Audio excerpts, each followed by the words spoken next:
I knew something had shifted the moment Vanessa placed the plate in front of me. The table was already full when I arrived. Crystal glasses caught the warm light above, reflecting soft gold across the polished surface. The smell of butter and garlic lingered in the air, rich, inviting, carefully prepared. Everyone else had already been served. Thick cuts of steak still glistening, steam rising slowly as they sliced into them, the faint sound of knives against porcelain, steady, confident. My plate was different. A thin piece of meat, curled at the edges, grey, dry. It didn't steam, it didn't even look warm. I lowered myself into the chair at the far end of the table.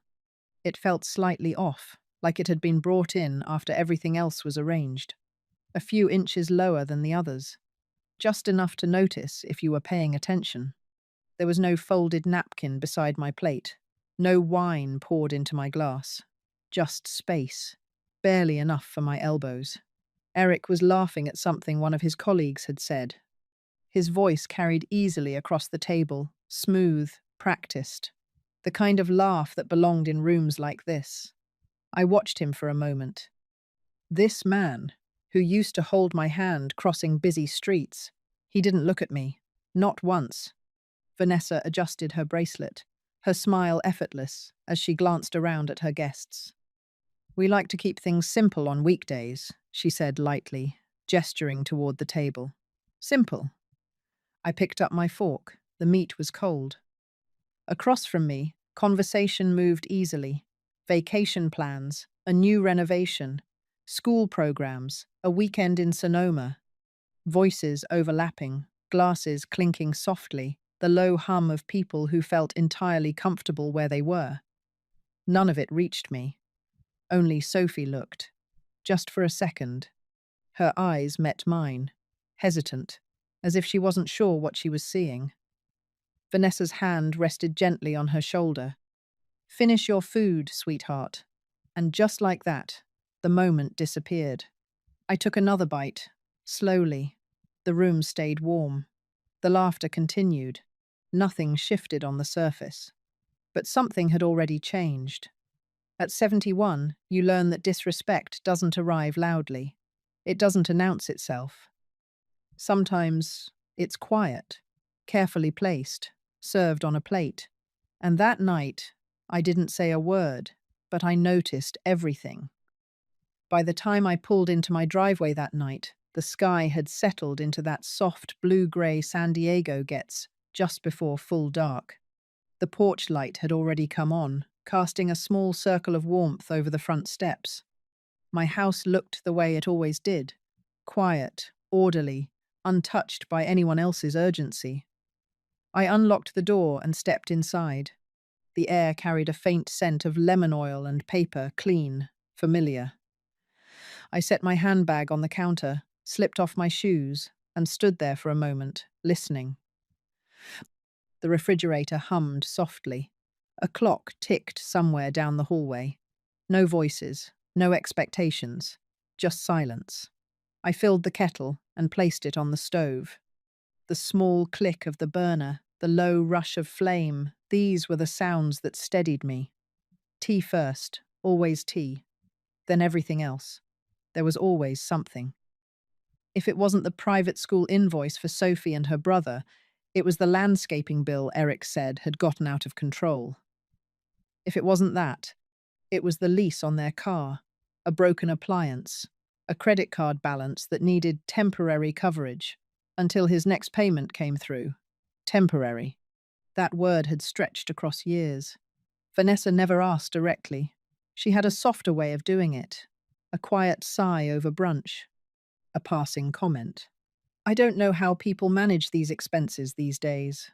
A small shake of her head while mentioning tuition, property taxes, activities, insurance. Then, somehow, the envelope would find its way onto my kitchen table. I still worked part-time from home. Nothing complicated. Reviewing financial records for a small shipping company that had kept me on after retirement. I sat in my office each morning, the window slightly open, letting in the cool marine air, the faint sound of distant traffic. Numbers still made sense to me. They followed rules, people didn't. Every Friday, I would sit at that desk with my reading glasses low on my nose, the sunlight moving slowly across the papers, and transfer money where it was needed, quietly. Without discussion, my life remained simple. I kept the same furniture Charles and I had chosen years ago, worn in the right places, comfortable, familiar. I bought practical groceries, cooked enough for the week, labeled containers, paid my own bills on time, every time. Meanwhile, Eric and Vanessa spoke casually about upgrades, a new outdoor set for the patio, a weekend trip to Sonoma, a renovation they were thinking about, things that always seemed to move forward without hesitation. What stayed with me wasn't the money, it was the tone. Eric would call while I was standing at the sink, rinsing a cup, and say, "Mom, can you handle that payment today?" Not, "Would you mind?" Not, "Are you able?" Just, "Can you handle it?" Like it was already decided.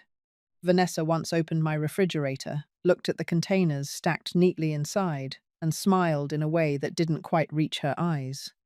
"Margaret," she said lightly, "you really do live very simply." Then she closed the door and walked out. I stood there for a moment, the cool air from the fridge still brushing against my hands. I didn't respond. Even the children had begun to reflect the environment around them. Not Sophie, never Sophie. But one morning her younger brother sat at my table, swinging his legs under the chair, and asked, "Grandma, are you rich or just old rich?" He said it casually, like it was a normal question.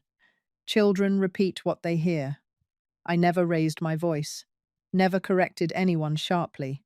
I paid what needed paying, signed what needed signing, was available when something went wrong. I told myself it was temporary, that this was what support looked like, that one day they would understand. But after that dinner, standing alone in my kitchen, watching the steam rise from my cup, listening to the quiet settle into the walls, something about it no longer felt like generosity. It felt structured, expected, arranged in a way that didn't include me. And for the first time, I didn't feel like I was helping my family. I felt like I was sustaining something that had already stopped seeing me. And that was the thought that stayed with me long after the tea had gone cold. That night, I didn't turn on the television. I didn't reach for noise the way I sometimes did when something unsettled me. No music, no background voices, just the quiet hum of the house settling around me. I sat at the kitchen table with my tea, both hands wrapped around the cup, letting the warmth settle slowly into my palms. The steam rose in thin, quiet lines, disappearing into the dim light above. There is a kind of clarity that only comes when everything else is still. I looked down at my hands resting on the table, hands that had balanced accounts for decades, signed checks without hesitation, paid bills that were mine and many that weren't, hands that had held Eric when he was small, steadying him through fevers, through disappointments, through the kinds of fears children don't know how to name. And somewhere along the way, those same hands had learned to give without ever pausing, without ever asking. I stood up slowly and walked into my office. The hallway light flickered once before, settling, a small detail I had been meaning to fix for weeks. I noticed it this time. The binder was exactly where I always kept it, labeled, organized, controlled. I placed it on the desk and sat down. For a moment, I didn't open it. Then I did, page after page. Tuition payments, insurance coverage, transfers, quiet contributions that had never been discussed, only assumed. My handwriting on most of them, careful, precise, measured. The numbers themselves didn't surprise me. What surprised me was how little of me remained in them. No acknowledgement, no boundary, no end. Just a steady flow in one direction. I closed the binder slowly and rested my hand on top of it. The room felt different, not heavier, clearer. And in that quiet, something settled into place. For years, I had called it generosity. But sitting there, in that still room, I understood something I hadn't allowed myself to see before. I hadn't just been helping. I had been stepping out of my own life. And that was the moment everything began to change. Not loudly, not all at once, but in a way I knew. I wouldn't be able to ignore anymore. The next morning, I woke before the sun had fully risen. The house was still dim, the kind of quiet that sits gently in the corners of a room before the day begins. I moved through the kitchen without turning on the overhead light, letting the pale blue from the window guide me. Kettle, cup, tea. The routine felt steady, but something underneath it had already shifted. I carried the binder back to the table and opened it again, this time more slowly, not searching, just looking. Sometimes the truth doesn't arrive all at once. It reveals itself in layers. Tucked between the most recent statements was a printed email I didn't remember placing there. My name was on it. Eric's too. I adjusted my glasses and leaned closer. It was a forwarded message sent from Eric's account to a financial advisor I had worked with years ago. The tone was calm, practical, almost casual. He was asking about streamlining access to one of my investment portfolios. He mentioned transitioning it into a shared structure, something easier to manage long term. Without my involvement, without my knowledge, I read it once, then again, slower the second time. There was no urgency in his words, no hesitation, no sense that he was overstepping, just assumption, as if the decision had already been made, as if I was simply a step in a process that was already moving forward. I turned the page. Behind it was another document notes, organized, clean, bullet points written in a tone I recognized. Eric had always been methodical when he wanted something to make sense. Long-term housing options, equity transfer, asset consolidation. My house was listed, not in ownership, in planning. I sat very still. The morning light had started to move across the table, touching the edges of the paper, making everything look softer than it felt. This wasn't a misunderstanding. This wasn't care. This wasn't even impatience. This was preparation. They weren't waiting for me to offer anything. They were organizing a future that no longer included my say in it. A future where everything I had built simply transitioned into their control. Quietly, efficiently. I closed the binder, my fingers resting on the cover a moment longer than necessary. For years, I had told myself I was supporting my family, that I was helping them build something stable. But sitting there, in that quiet kitchen, with the light shifting slowly across the table, I understood something far more difficult. I wasn't part of their future. I was being phased out of it. And the strangest part was, I didn't feel shocked. I felt certain that this was the moment I had been preparing for without even realizing it. I didn't move right away. That's something I've learned over the years when something important becomes clear. Rushing only clouds it. So I sat there for a while, the binder closed in front of me, my fingertips resting lightly on its cover. The house was quiet. A car passed slowly outside. Somewhere down the street, a dog barked once, then stopped. The kind of ordinary sounds you only notice when your mind has gone completely still.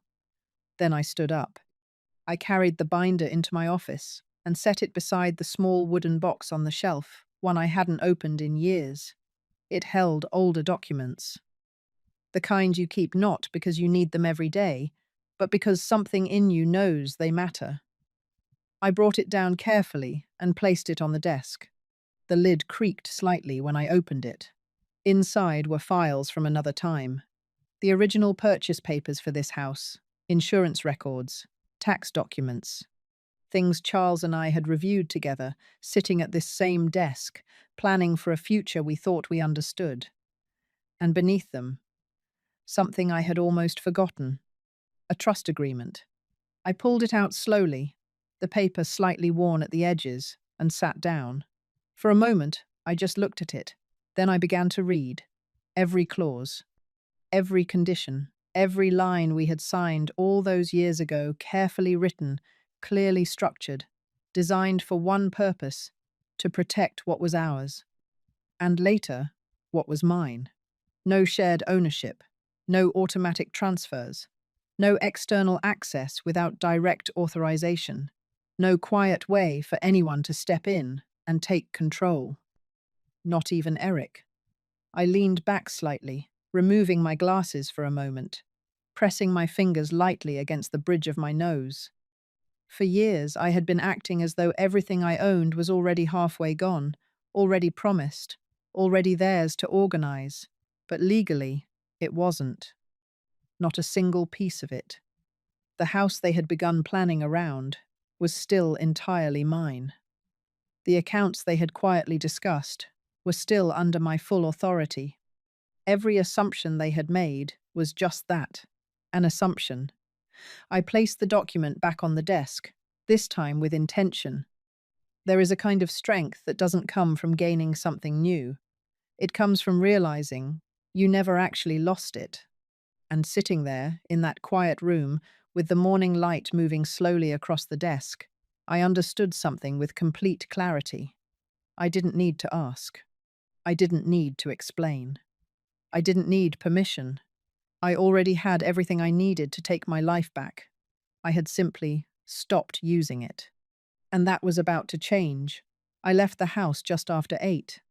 The air outside still carried that early morning coolness, the kind that doesn't last long in San Diego, but lingers just enough to feel intentional.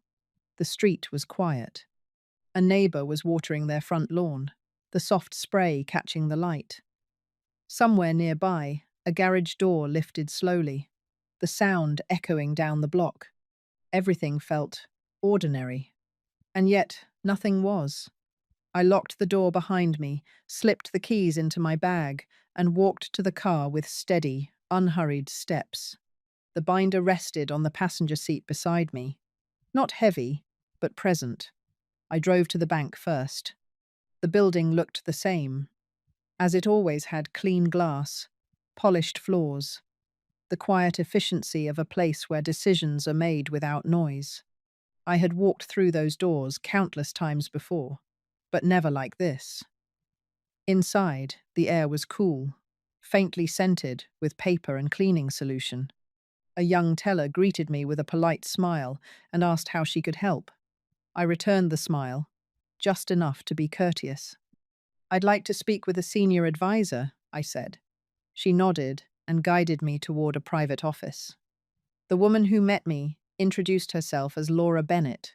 Her handshake was firm, her expression calm, attentive in a way that suggested she listened before she spoke. "How can I help you today?" she asked. I placed the binder on her desk and sat down. "I need to make some changes," I said. Effective immediately. She opened the binder and began reviewing the documents, her eyes moving carefully across each page. I watched her expression, not surprised, not alarmed, just focused. "These recurring transfers," she said after a moment, her tone measured, "are connected to several external accounts." "Yes," I replied. "I want all of them stopped. Today." There was a brief pause, not hesitation, just confirmation. "Of course," she said. Her fingers moved across the keyboard with quiet precision. The soft tapping of keys filled the room, steady and controlled. Each click felt final. "And I want all shared access removed," I added. "Any secondary permissions revoked."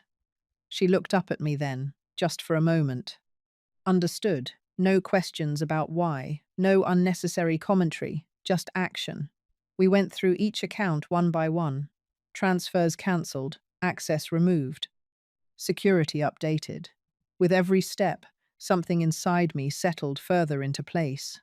Not relief exactly, something quieter than that. Alignment. When the final confirmation printed, she turned the document toward me. "You're fully protected now," she said. I picked up the pen and signed my name carefully, the ink pressing firmly into the page. No shaking, no doubt. I closed the binder and stood. "Thank you," I said. Outside, the sunlight had strengthened, warming the pavement, reflecting softly off the windshields in the parking lot. I paused for a moment beside my car, letting the warmth settle across my face. There was no urgency in my breath, no second thoughts, just a calm, steady understanding. For the first time in years, everything was exactly where it should be, and they didn't know it yet. But things had already begun to change. I had just poured my second cup of tea when my phone began to vibrate. Once, then again, then without pause. The sound echoed softly across the kitchen counter, sharp against the quiet. I didn't reach for it immediately. Instead, I turned the kettle off, adjusted the flame knob until it clicked into place, and carried my cup to the table. Only then did I look at the screen. Eric. I let it ring. The call ended. Another came in almost instantly, then messages. "Mom, call me. Something's wrong with my account." A few seconds later, my card just got declined. "I'm in the middle of a client lunch. This is embarrassing." I read the words carefully, my thumb resting lightly on the edge of the phone. Embarrassing, not confusing, not concerning, just inconvenient. Another message appeared. "Vanessa. Margaret, my card was declined at the spa. They made me step aside in front of everyone.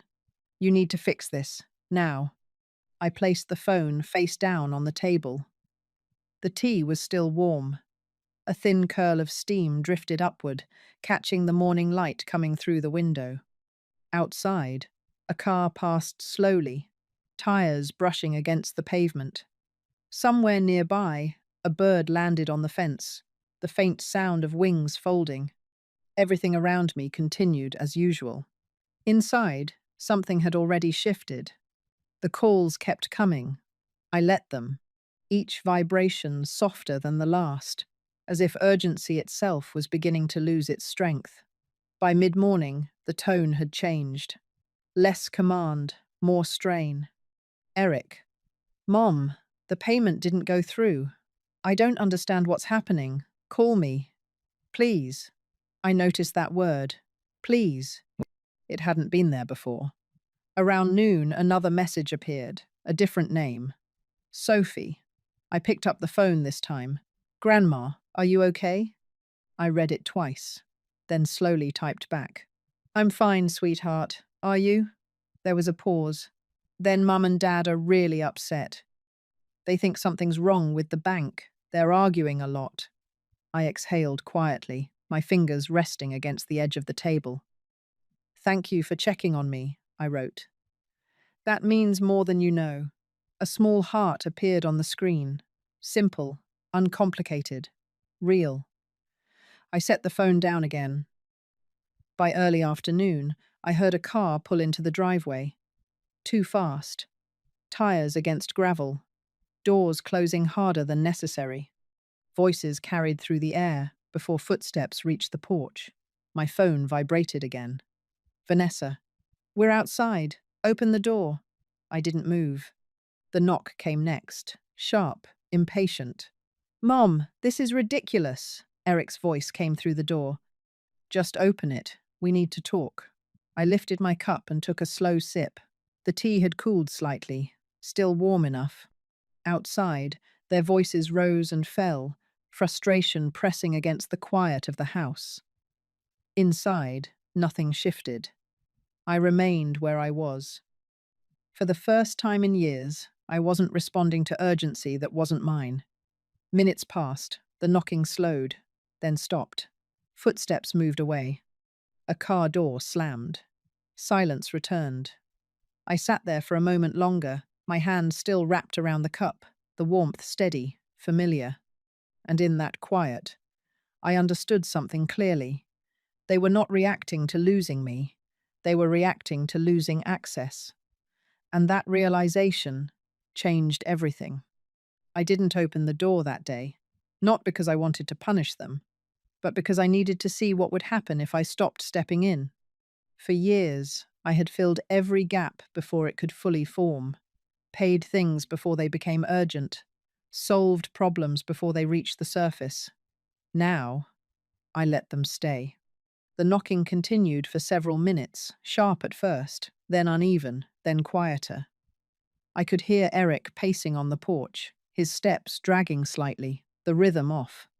Vanessa's voice rose and fell, tighter with each passing moment, her words cutting through the air like something that needed to be fixed immediately. Eventually, the sound faded. A car door slammed, then another, and just like that, they were gone. I remained at the table for a few seconds longer, listening to the quiet return. Then I finished my tea. That evening, the messages came again, but they were different now. Less certain, more scattered. Eric, Mom, the mortgage payment didn't go through. It bounced. I didn't realize everything was connected like that. A pause. Then the school called about tuition. They're asking for confirmation. Another pause. We need to talk. This is serious. I read each message slowly, letting the words settle instead of reacting to them. For the first time, their problems stayed with them. They didn't move toward me. They didn't resolve the way they always had. The next morning, I woke early again. The house was still, the light just beginning to stretch across the kitchen floor in long, pale lines. I moved through my routine the same way I always did. Kettle, cup, tea, my hands steady, unhurried. But something inside me had shifted. Not tension, purpose. I dressed carefully. A simple blouse, my watch fastened at the wrist, the small silver earrings I wore on most days. Nothing special, just intentional. The binder sat on the counter where I had left it. I picked it up and walked out to the car. The drive downtown was quiet. Traffic had not yet built. A few early commuters moved through intersections, headlights still faint in the morning light. I kept my hands steady on the wheel, my mind clear. No second guessing. No hesitation. At the law office, everything moved as it should. Calm, measured, professional.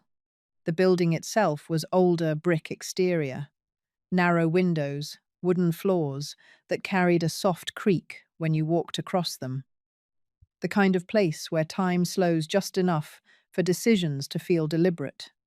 We sat across from each other, the binder between us. I'd like to revise my estate plan, I said. No explanation, no emotion, just a statement. We reviewed everything, the house, the accounts, the investments. Each item placed on the table clearly, without assumption. Then I made the change. Remove Eric and Vanessa as beneficiaries, I said. The words settled into the room. Not heavy, just final. And replace them? The attorney asked. My granddaughter, I replied. Sophie. He nodded once and began writing. No reaction, no judgment, just process. We continued. A trust was established, conditions defined. Control secured, until Sophie reached an age where the decisions would be hers, not influenced, not directed, not quietly taken from her. Everything was documented. Everything was signed. When I stepped back outside, the afternoon light felt brighter than it had that morning, clearer, as if something long unsettled had finally found its place. But back at Eric's house, things were beginning to unravel. By the third day, the reality had settled in. Their accounts were still restricted. The transfers had not resumed. And for the first time, they were facing what their life actually required. The messages came faster now, more frequent, less controlled. Eric. Mom, I had to delay a client payment today. I couldn't process it. This is affecting my work. Vanessa. We're getting notices now. This is getting out of hand. Then at least explain what you're doing. I noticed something. They were no longer telling me what to fix. They were asking. The shift was small, but real. By the fourth day, they came back. This time, they didn't knock right away. I saw them from the window. Not fully just enough to notice, Eric stood near the car. His posture different. Shoulders slightly lowered. his movements slower. The sharpness from before softened. Vanessa stood beside him, arms crossed, but quieter, less certain. The confidence she carried so easily before had thinned. They spoke to each other for a moment. Low voices, no raised tones. Then they walked toward the door. The knock was softer this time. "Mom!" Eric's voice came through. Not loud, not sharp. "Please, we just need to understand." I stood in the hallway, close enough to hear, far enough to choose. For a moment, my hand rested near the door. Then I let it fall. Not out of anger, not out of spite, but because this wasn't something I could explain for them. It was something they had to reach on their own. That night, Sophie sent me another message. "Grandma, Dad's been really quiet today. He's not yelling anymore." I read it slowly. Then again, sometimes change doesn't come from words. It comes from space, from absence, from the quiet removal of what people believed would always be there. And over those days, as the structure they relied on shifted beneath them, they were beginning to face something they had avoided for years. Not me, themselves. And I already knew this was only the beginning. Let me ask you something, and I want you to sit with it for a moment. If you were in my place, what would you have done? Would you have opened that door the first time they knocked? Would you have explained everything, softened it, made it easier for them to understand? Or would you have stayed quiet, the way I did, and allowed them to face what had always been hidden from them? Because sometimes explanations don't change anything. Consequences do. And here's another question. If someone builds their life around your support without ever truly acknowledging it, without ever asking what it costs you, do you keep giving? Or do you step back, even if it means being misunderstood, even if it means they say you've changed? I sat with those same questions myself, not in anger, not in bitterness, but in a kind of quiet honesty I had avoided for years. Because the truth is, the hardest part is not letting go of the money. It's letting go of the version of yourself they became comfortable with, the one who always said yes, the one who never asked anything in return, the one who quietly held everything together. And once you step out of that role, everything begins to shift. Not just for them, but for you. By the end of that week, everything had been finalized. Not with urgency, not with raised voices, just properly. The documents were signed, the trust was active. Every account had been secured under a structure that no longer allowed quiet access or assumption. My house remained exactly where it had always been legally, entirely mine now protected in a way that made future interference impossible. There were no loose ends. No misunderstandings waiting to surface later, just clarity. The house felt different that evening, not because anything had changed physically, but because something had settled. The air felt lighter. The quiet no longer carried weight, it carried space. Eric's messages slowed, then stopped. Vanessa didn't send anything at all. A few days passed before I heard from him again. The notification appeared softly on the screen, a single message. I didn't open it right away. When I did, I read it slowly. "Mom, I've arranged to cover the immediate expenses. We're working things out. I'm sorry for how we handled everything." I noticed what wasn't there. No request, no urgency, no expectation, just acknowledgement. I set the phone down on the table and let my hand rest beside it for a moment. This time, I didn't feel the pull to respond immediately. I didn't feel responsible for what came next. That part belonged to him now. The mortgage, the tuition, the life they had built, all of it. And, interestingly, the world didn't collapse. They adjusted, slowly, unevenly perhaps, but they did, which told me something I should have understood long ago. They were never incapable. They were simply comfortable. And comfort, when left unchallenged, can quietly turn into dependence. But not anymore. Now everything stood where it should have from the beginning, clear, defined, no longer open to assumption, and for the first time in years, I was no longer carrying what was never meant to be mine. The mornings feel different now, not because anything around me has changed, but because I have. I still wake early, before the neighborhood fully comes to life. The light slips quietly through the kitchen window, stretching across the floor in soft, pale lines. I move through the same routine kettle, cup, tea, the familiar rhythm of it steady in my hands, but the weight is gone. That quiet, constant pressure I carried for years, the one I never named, isn't there anymore. Now, the silence feels like space, not emptiness, space. Eric and I speak occasionally. Short conversations, careful ones. There are pauses now that didn't exist before. Moments where he listens, where he chooses his words. It's not perfect, it may never be, but it's honest. And that matters more than anything we had before. Sophie still messages me in the mornings sometimes. A photo of something small, a question about school, a simple good morning sent without expectation. And I always answer, because love, when it's real, doesn't take everything from you. It doesn't require you to disappear. It simply remains. I used to believe that being a good mother meant giving until there was nothing left. That sacrifice was proof of love. That silence was strength. But I understand something different now. Dignity isn't something people take from you. It's something you slowly hand over when you forget you're allowed to keep it. And peace. Peace begins the moment you stop doing that. Sometimes I stand at the front door in the evening, my hand resting on the frame, looking out at the quiet street, the soft glow of porch lights, the stillness settling in. And for the first time in years, I don't feel like a guest in my own life. I feel like I've returned to it.